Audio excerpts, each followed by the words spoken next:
अच्छा जी, तो पिछली क्लास में हमारी डिस्कशन हुई थी जनाब ऑब्जेक्ट ओरिएंटेड प्रोग्रामिंग के ऊपर, और उसमें हमने कुछ क्वेश्चंस जो हैं वो डिस्कस किए थे। उसमें मेनली जो हमारी बात हुई थी वो हुई थी कि what is the difference between class and object. तो पाइथन के अंदर जो है वो क्लास आप बाय यूजिंग क्लास कीवर्ड बनाते हैं। जैसे मिसाल के तौर पे ये मैंने पर्सन की क्लास बना दी। पर्सन की क्लास के अंदर दो मेथड स्पेशल होते हैं। One method is basically underscore init, ठीक है।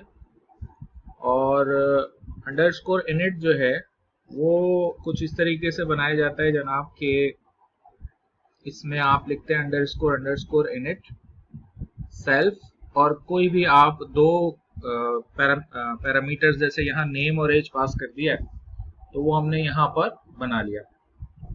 अच्छा, फिर आप इनिट के फंक्शन को इस्तेमाल कर सकते हैं। इसी तरह एक और फंक्शन हमने लास्ट टाइम बनाया था अंडरस्कोर अंडरस्कोर str। ये भी एक स्पेशल फंक्शन है और इसको आप यूज करते हैं। और इस फंक्शन के अंदर मैंने आपको एक और अलग से चीज बताई थी कि ये जो फंक्शन है ये भी खुद ब खुद कॉल होता है जब हम ऑब्जेक्ट को प्रिंट करते हैं, ठीक है। तो मिसाल के तौर पे अगर मैं जो है वो ऐसे कर देता हूँ कि पर्सन और फिर आगे लिख देता हूँ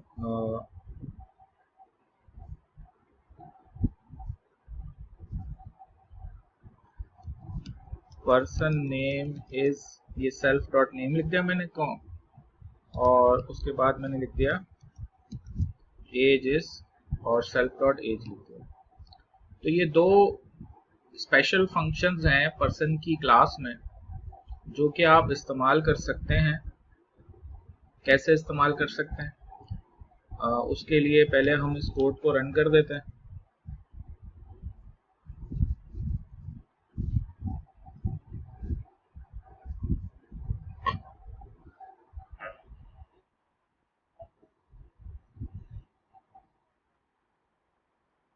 आपकी आवाज नहीं आ रही मुझे तौसीफ साहब।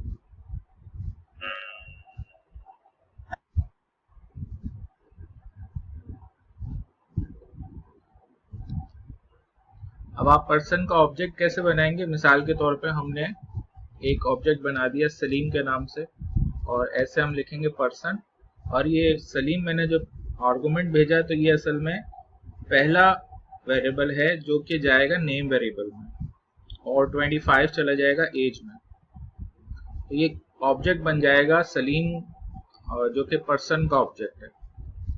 फिर मैंने लिखा वसीम, और फिर मैंने इस तरीके से पर्सन का एक और ऑब्जेक्ट बना दिया, तो ये वसीम एक ऑब्जेक्ट बन जाएगा। इसकी एज सपोज मैंने 35 भिजवा दी।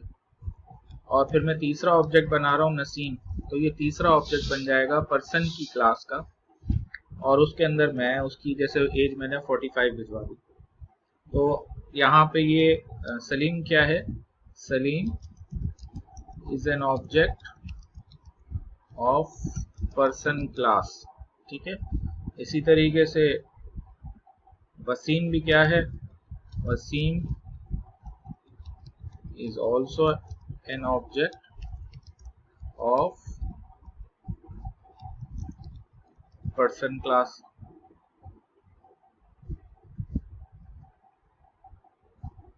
और जनाब इसी तरीके से ये जो नसीम है is also an object of person class। तो इस तरीके से जो है वो ये तीन जो है वो हमने ऑब्जेक्ट बना लिए। अब आप इनमें से किसी भी ऑब्जेक्ट का str फंक्शन कॉल करना चाहते हैं तो सिंपली प्रिंट के अंदर सलीम को भिजवा दें। तो उससे क्या होगा, देखें यहाँ पर अंडरस्कोर अंडरस्कोर इनिट कॉल होगा, और वो नेम में सलीम रख देगा और एज में 25 रख देगा। अच्छा, यहाँ पर अंडरस्कोर अंडरस्कोर str कॉल होगा, और वो str के अंदर जो हमने लिखा है वो प्रिंट कर देगा, यानी कि person name is Salim, age is 25। और अगर आप जो है वो मिसाल के तौर पे नसीम को इस्तेमाल करते हैं तो नसीम जो है वो इस तरीके से प्रिंट कर देगा और नसीम की एज जो है वो 45 हमें यहाँ पर नजर आ जाएगी। ठीक है, समझ में आ रही है? कोई सवाल तो नहीं है इसमें कोई? कल भी हमने ये बात की थी कि ये जो दो मेथड हैं अंडरस्कोर इनिट और अंडरस्कोर str, इसके अलावा भी हम चाहें तो और फंक्शंस भी बना सकते हैं इसके अंदर। जैसे मिसाल के तौर पे मैं जो है वो एक फंक्शन इसके अंदर बना देता हूँ प्ले। तो प्ले का जो फंक्शन हम बनाएंगे तो उसमें सेल्फ पैरामीटर पास करेंगे और फिर हम इसके अंदर प्रिंट करवा सकते हैं कि मिसाल के तौर पे self dot name is playing. सही है? तो इसी तरीके से आप जो है वो इसके अंदर एक फंक्शन बना सकते हैं डेफिनेशन ईट, चले स्लीप का ही बना लें कि भाई self dot name is sleeping. एक फंक्शन हमने इसके अंदर बना दिया जनाब ईट। तो ईट के अंदर हम क्या कहेंगे कि प्रिंट, और उसके अंदर मैं लिखूंगा एफ और यहाँ पे जनाब कर्ली ब्रैकेट में मैंने लिखा सेल्फ डॉट नेम और आगे मैंने लिख दिया इज ईटिंग। तो इस तरीके से आप जो है वो डिफरेंट किस्म के फंक्शंस बना सकते हैं। ठीक है, समझ में आ रही बात? अच्छा, फिर इसमें ये बात आप समझें कि ये जो वेरिएबल को वैल्यू हम ट्रांसफर करते हैं ना, ये असल में वैल्यू इनिशियलाइज करवाते हैं। ठीक है, तो अब जैसे मिसाल के तौर पे मैं चाहूँ तो इसके अंदर जो है वो एक वेरिएबल और बना सकता हूँ और वो वेरिएबल मैंने बना दिया सपोज सेल्फ डॉट वेट, और फिर जो है वो यहाँ पर एक वेट पैरामीटर भी पास कर दिया। तो अब पर्सन के अंदर असल में तीन वेरिएबल हो गए, एज, नेम और वेट। अच्छा, अगर मैं इस कोड को अब रन करूंगा तो कोड रन हो जाएगा, एरर तो कोई नहीं आएगा। लेकिन जब मैं इस कोड को रन करूंगा तो अब एरर आएगा। एरर क्या आएगा? देखें, अब हम यहाँ पे दो पैरामीटर्स भिजवा रहे हैं। कौन कौन से? सलीम और एज। तीसरा पैरामीटर हमने नहीं भिजवाया, तो अब इसकी समझ में नहीं आ रहा कि भाई सलीम का वेट क्या है, तो लिहाजा इसमें वेट भिजवाना पड़ेगा। मिसाल के तौर पे मैंने इसका सलीम का वेट जो है वो 85 भिजवा दिया। सही है? और इसी तरीके से वसीम का एज जो है वो मैंने 75 भिजवा दिया और इसी तरीके से जनाब नसीम का वेट जो है वो मैंने 95 भिजवा दिया। सही है? तो अब आप ये कोड रन करेंगे तो ये कोड जो है वो रन हो जाएगा और जो सलीम है, वसीम है और नसीम है, वो जनाब उनका जो है वो आपको वेट सेट हो जाएगा। लेकिन ये वेट मैंने कहीं प्रिंट नहीं करवाया, इस्तेमाल नहीं करवाया, लिहाजा आप देखेंगे कि बेसिकली जो भी हमने यहाँ पे भेजा है ना वो जो है ना वो सेट तो हो गया, लेकिन जाहिर है str__ जो str का फंक्शन है उसके अंदर जो है वो हमने क्योंकि प्रिंट नहीं करवाया, सिर्फ नेम और एज प्रिंट करवाया, तो वही प्रिंट होगा। हालांकि वेट इसका भी, इन ऑब्जेक्ट्स का भी सेट हो चुका है। ठीक है, मेरी बात?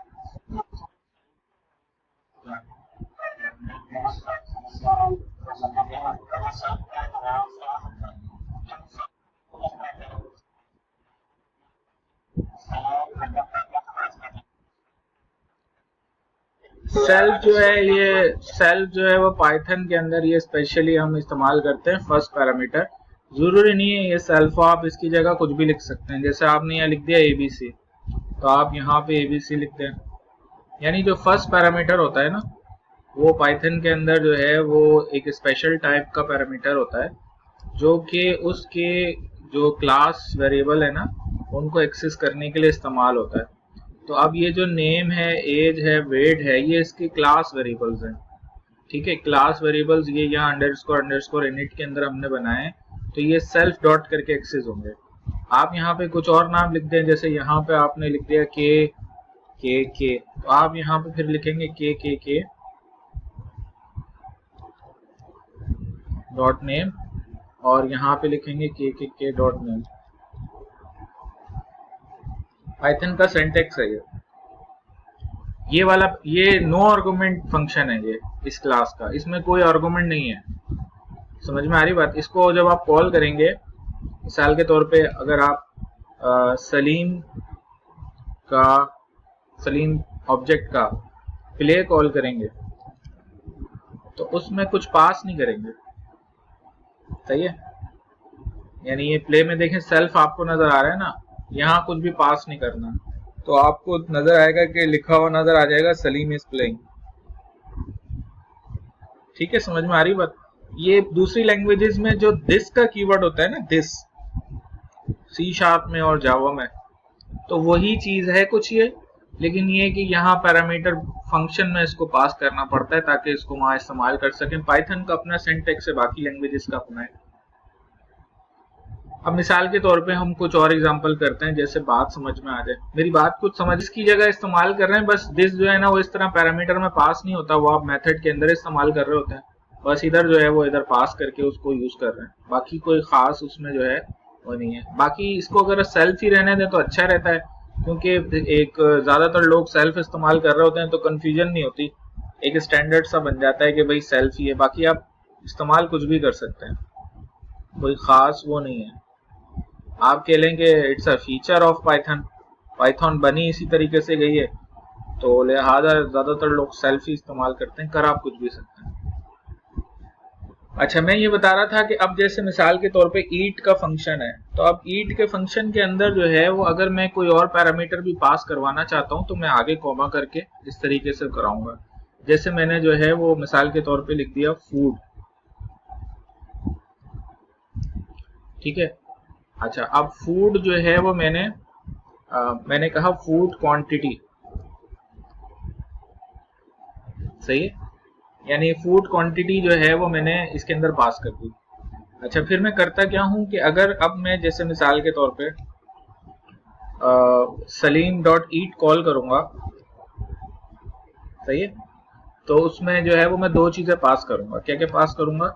सलीम डॉट ईट, और उसमें जो है वो मैं फूड क्वांटिटी पास करूंगा, कोई भी फूड क्वांटिटी जितनी भी है, या चलें जैसे मिसाल के तौर पे फूड नेम भी कर देते हैं, फूड नेम फूड क्वांटिटी। तो दो फंक्शन हो गए इसमें, दो पैरामीटर्स हो गए, फूड नेम और फूड क्वांटिटी। कोड को रन कर देते हैं। कोड को रन करने के बाद आप इधर आकर सलीम डॉट ईट के अंदर हम मिसाल के तौर पे कहते हैं कि सलीम ने जो है वो बिरयानी खाई, और कितनी बिरयानी खाई? सलीम ने जो है वो एक बिरयानी खाई, 1 kg बिरयानी खा ली उसने, ठीक है। तो फूड क्वांटिटी जो है वो हमारे पास बेसिकली एक फूड नेम, तो फूड नेम ही है, फूड का नाम है। फूड क्वांटिटी जो है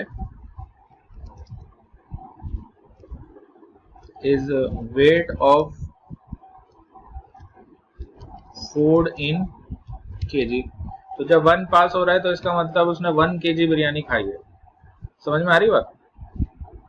अच्छा, उसके बाद हम करते ये हैं कि ईट के मेथड के अंदर हम लिखेंगे भाई self dot weight equals to self dot weight plus food quantity, सही है। यानी जितना उसने खाया है उतना जो है वो हमने उसका वेट बढ़ा दिया, और फिर हम कह देते हैं कि भाई सलीम इज ईटिंग फूड, ये हमने प्रिंट करवा दिया। तो यानी जब वो ईट करेगा, सही है, तो ईट करने के बाद जो है वो उसका वेट बढ़ जाएगा, तो उसका वेट जो है वो इतना हो जाएगा। तो मिसाल के तौर पे आप देखें सलीम जो है जब इनिशियलाइज हुआ था, तो मुझे बताएं सलीम का वेट कितना है? जब सलीम इनिशियलाइज हुआ, सलीम का ऑब्जेक्ट बना, तो सलीम का वेट कितना है?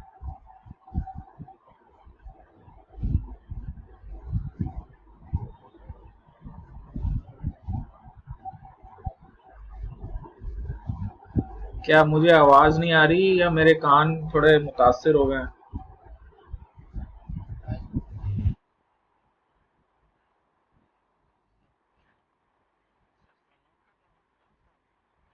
25 तो उसकी एज है, देखें, पहला पैरामीटर नेम है, दूसरा पैरामीटर एज है और तीसरा पैरामीटर वेट है। तो सलीम का जो वेट है वो 85 है, सही है। तो अब सलीम ने बिरयानी खाई, तो अब जब आप कोड देखेंगे तो आपको नजर ये आएगा कि Salim is eating biryani, Salim weight is 86 kg। Salim का वेट कितना हो गया भाई? 86 kg हो गया। समझ में आ रही बात भाई? बात समझ में आ रही मेरी? हाँ, क्योंकि उसने 1 kg बिरयानी खा ली। अच्छा, फिर सलीम ने क्या किया कि सलीम ने जो है वो उसके बाद जो है ना वो पिज़्ज़ा खाया, शादी में गया हुआ ये, और इसने 1 kg जो है वो पिज़्ज़ा भी खा लिया। तो अब जब आप कोड को रन करेंगे तो आपको नज़र आएगा कि भाई सलीम जो है उसने बिरयानी खाई, उसका वेट हो गया 86 kg। उसके बाद सलीम ने पिज़्ज़ा खाया, तो सलीम का वेट कितना हो गया? 87 kg हो गया। समझ में आ रही बात? ठीक है, सही है, मेरी बात समझ में आ रही है? अच्छा, अब प्ले जो है वो ये भी एक फंक्शन है, इसके अंदर हम लिख देते हैं कि भाई क्या खेल रहा है वो, ठीक है। तो इसका हम नाम एक पैरामीटर लिख देते हैं स्पोर्ट्स नेम, कि भाई वो क्या खेल रहा है, ठीक है। और टाइम स्पेंड, कि क्या खेल रहा है और कितनी देर खेल रहा है, ठीक है। यानी स्पोर्ट नेम क्या चीज है? Sport name is what is person playing. और जो दूसरा है time spend parameter, time spend parameter क्या चीज है कि how much time person is spending on sport, सही है। तो अब अगर मैं इस कोड को रन करता हूं तो ये 2 पैरामीटर्स का इजाफा हो जाएगा किसमें? प्ले में। मेरी बात समझ में आ रही है?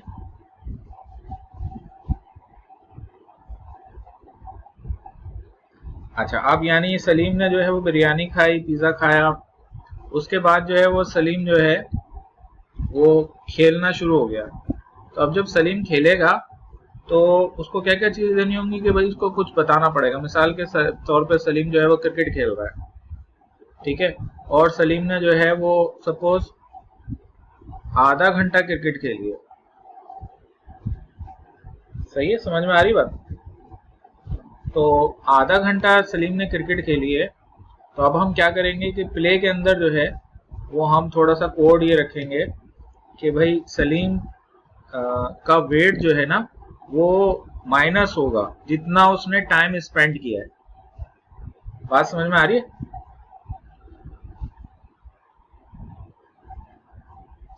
मेरी बात समझ में आ रही है आप लोगों के? यानी जब वो खेल, हाँ, हमने जो कोड लिखा है उसके हिसाब से सलीम जो है जब खाएगा तो उसका वेट बढ़ेगा, सही है। और सलीम जब खेलेगा तो खेलने से जो है वो उसका वेट कम होगा।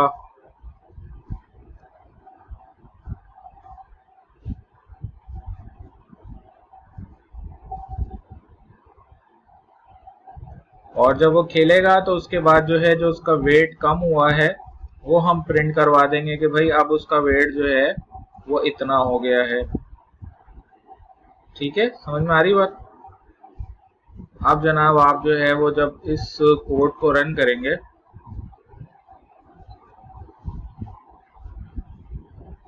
और ये मैंने कोड को रन करके देख लिया, कोड हमारा अपडेट हो गया पर्सन की क्लास का। अब जब आप यहाँ पर आते हैं तो अब सलीम ने जैसे क्रिकेट खेली तो अब आप देखेंगे सलीम ने अपना 2 kg वेट बढ़ाया।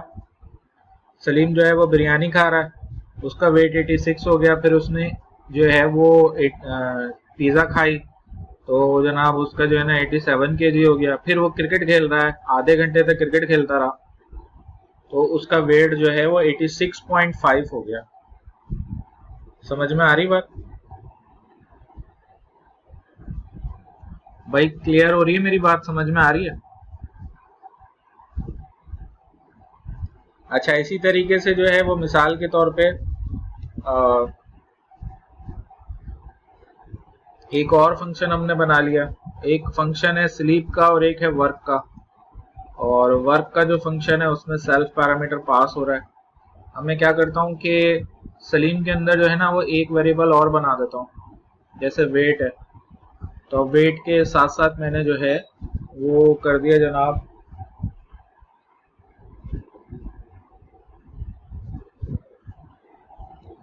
मूड, जो सलीम का मूड है, ठीक है। अच्छा, अब मैंने कहा self dot mood equals to mood. अच्छा, अब ये जो मूड पैरामीटर है ये बेसिकली जो है वो एक इस तरह का हमारा पैरामीटर है कि इसकी वैल्यू जो है मूड इज बिटवीन 1 to 5। सही है। 1 का मतलब है बहुत अच्छा, 1 is best and 5 is worst. और 5 का मतलब है बहुत बुरा। और इन बिटवीन जो है वो जितना जितना 5 के करीब होता जा रहा है तो उसका मूड खराब होता जा रहा है, और जितना जितना वो 1 के करीब है उतना जो है उसका मूड अच्छा है। समझ में आ रही बात? अच्छा, अब जो है वो इनिशियली देखें यहाँ पे एरर आ जाएगा। जब मैं इस कोड को रन करूंगा,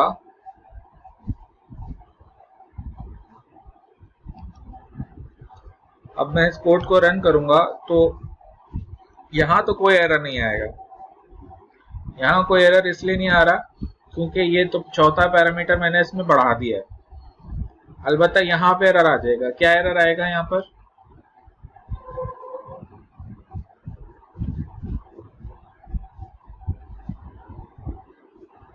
जी, क्या एरर आएगा यहाँ पर?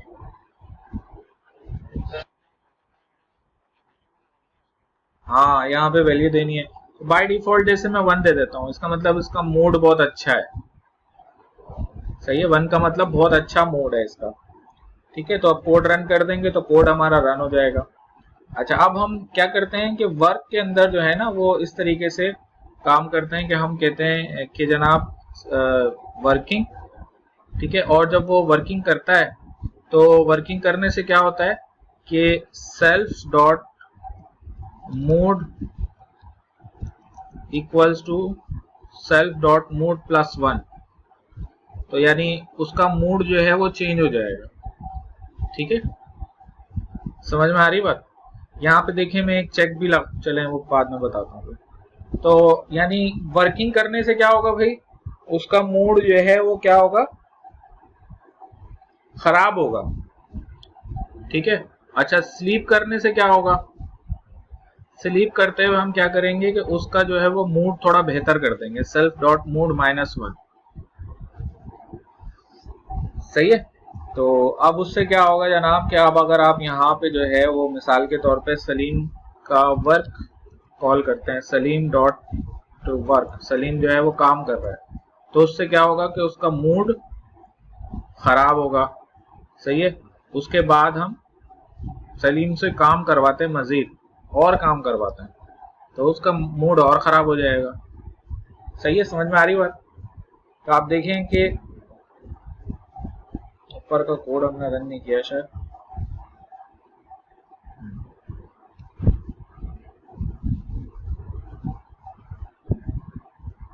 अब देखें क्या हो रहा है, Salim is working, Salim mood is now 2। अच्छा, Salim is working, Salim mood is now 3। बात समझ में आ रही है? यानी उसका मूड खराब से खराब तर होता जा रहा है। अच्छा, लेकिन जैसे ही हम जो है वो सलीम डॉट स्लीप कॉल करेंगे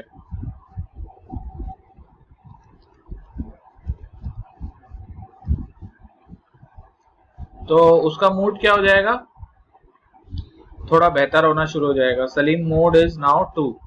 मजीद उसको सुला दें तो उसका मूड और अच्छा हो जाएगा। मेरी बात समझ में आ रही है? हाँ जी, क्लियर है? कोई सवाल तो? अच्छा, अब हमारे पास एक कॉन्सेप्ट होता है इनहेरिटेंस का। पाइथन के अंदर भी होता है, ऑब्जेक्ट ओरिएंटेड प्रोग्रामिंग के अंदर भी ये कॉन्सेप्ट है। इनहेरिटेंस क्या चीज़ है? Inheritance is basically, inheritance Urdu में है जनाब विरासत। इनहेरिटेंस क्या है? इनहेरिटेंस बेसिकली जो है ना, वो एक कॉन्सेप्ट ये है कि पेरेंट के अंदर कोई चीज़ है अगर, तो वो चाइल्ड को भी एक्सेसिबल होती है, चाइल्ड भी उसको एक्सेस कर सकता है। ठीक है, क्या कॉन्सेप्ट है? मिसाल के तौर पे मैं एक क्लास बनाता हूँ पेरेंट के नाम से, और पेरेंट की क्लास के अंदर उसका मैंने बना दिया एक अदद कंस्ट्रक्टर, और इसमें सेल्फ पास हो रहा है। अच्छा, एक इसमें पैरामीटर नेम पास हो रहा है, सही है, और एज पास हो रही है सपोज।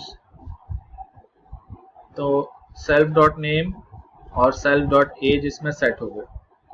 फिर इसके अंदर हम एक फंक्शन और बना देते हैं जो कि है जनाब शो नेम और शो एज। तो शो नेम जो है वो नेम शो कर देता है, ठीक है। जैसे मैं यहाँ पे लिख देता हूँ पर्सन नेम इज, और ये कर्ली ब्रैकेट में मैंने सेल्फ डॉट नेम लिख दिया, और शो एज के अंदर जाके मैं लिखता हूँ पर्सन एज इज, और ये कर्ली ब्रैकेट में मैंने सेल्फ डॉट एज लिख दिया, सही है। तो ये पेरेंट की हमने बना दी एक अदद क्लास, सिंपल क्लास है। जैसे ऊपर हमने काम किया ऐसे यहाँ पे कर दिया। अब ये जो पेरेंट की क्लास है, अगर इसको मैं इस्तेमाल करना चाहूँ तो मैं यूँ कर सकता हूँ कि पेरेंट की क्लास का ऑब्जेक्ट बना सकता हूँ ऐसे करके p1 इक्वल्स टू पेरेंट, और पेरेंट में सपोज मैंने जो है वो भिजवा दिया p1, और कोई एज भिजवा दी, जैसे मैंने एज भिजवा दी 65, सही है। तो ये पेरेंट का बन गया ऑब्जेक्ट। अब उसका शो एज और शो नेम में कॉल करूंगा तो वो बता देगा कि पर्सन नेम इज p1 और पर्सन एज इज 65। चलें, ये तो आसान से हो गया। अब इसमें नई चीज़ ये है कि अगर मैं यहाँ पर काम ये करता हूँ कि एक और क्लास बनाता हूँ, मैंने कहा क्लास चाइल्ड, ठीक है, और चाइल्ड के अंदर मैंने ब्रैकेट के अंदर लिख दिया पेरेंट, और कुछ भी नहीं बनाया है, सिंपल पास लिखा है, यानी इस क्लास में कुछ भी नहीं है। यानी एक दूसरी क्लास बनाई है जिसका नाम है चाइल्ड, और ब्रैकेट में पेरेंट लिख दिया। तो अब इससे क्या होता है, ये अगर आप कोड लिख देते हैं इस तरीके से, तो उसका मतलब ये होता है कि now child class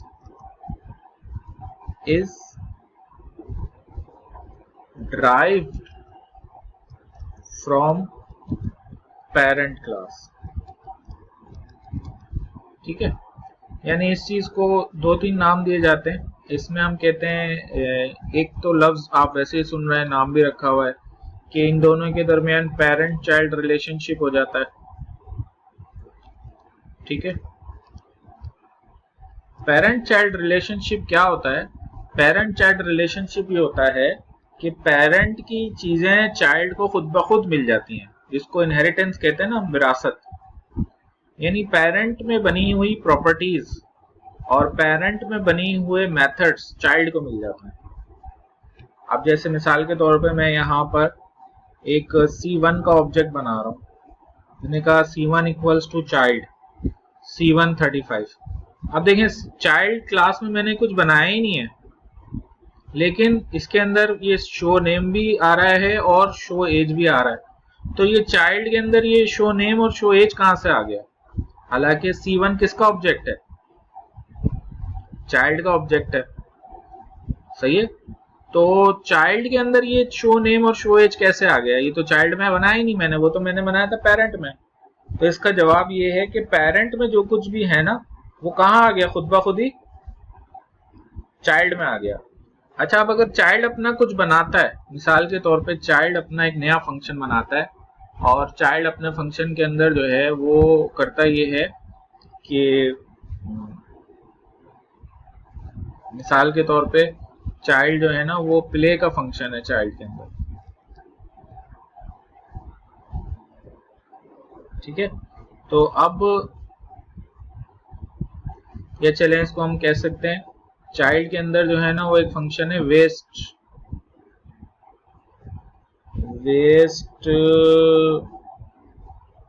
waste money. Child जो है वो पैसे खर्च करता है,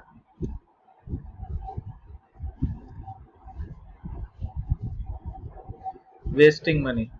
अच्छा, और पेरेंट जो है वो क्या करता है भाई,